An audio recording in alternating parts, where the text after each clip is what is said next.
All right, guys, I want to introduce you to the Kettlebell ArmBar. Now, I love the Kettlebell ArmBar because it's going to help make your shoulder better. It's going to improve the rotation of your spine. It's even going to work on a little bit of hip mobility, specifically internal rotation of the hip. Now, we're going to have two versions. The first version is going to be a little bit more about the hip and the shoulder. And the second version is going to be a little bit more about the spine itself. Now, in both versions, we're going to have a kettlebell or a dumbbell overhead, whichever you prefer, and it's Goldilocks principle. You don't want something that's too light or you're not going to have anything to kind of work against. And you don't want something that's so heavy that you have a bend in the elbow or you have a bend in the wrist. So if you're bending your elbow and wrist, go a little bit lighter. And for this exercise, if we're using the kettlebell, what I recommend is kettlebell at your side, both hands here, I'm over, and then I'm going to roll, and with both hands, I'm going to press up. So one more time, if I have a slight bend in my elbow, a bend is a bend, you need to go down with the weight, or you need to think during this exercise, you're constantly pressing and punching the ceiling, so you have a strong straight elbow, strong straight wrist, so we're not bending the wrist, and if you don't like a kettlebell, you can do this with a dumbbell. That's totally fine, okay? So this is about 30 pounds in the video. Normally about 30 to 40 is a sweet spot for most people. So I'm going to roll towards the camera. The first version is going to be a little bit more for hip internal rotation and the shoulder. So this arm is just going to go out and away, and this is going to kind of spot me. I'm going to bring my hip at 90. So this hip is at 90 degrees, or knee is over the hip.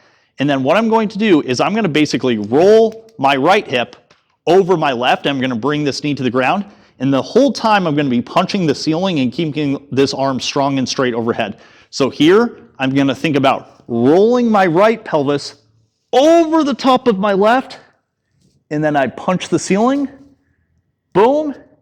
This arm is for support, and then I'm going to slowly unwind. There's not that much gain on the way back. So one more time here. Right rolls over the left. Boom, I can grab and then support this leg like that. And then I want to do this for reps. Roll over the top, so this hip rolls over the top. You can support if you need to, and boom. That is actually going to work on internal rotation on the bottom hip. You're not going to feel a crazy stretch. It's just a nice pelvis over femur action. The second version is the one I tend to do more often, but I wanted to show you the first one because we're already learning an arm bar. So might as well show you a couple of variations. The second version is my favorite version. So it's going to be a straight leg variation where I'm here. I'm going to lift my leg up. I'm going to crisscross applesauce and bring my leg over my midline. Then I'm going to punch the ceiling. Then I'm going to try to roll my hip bone. So notice, I'm trying to take my hip bone and I'm trying to roll that hip bone to the ground.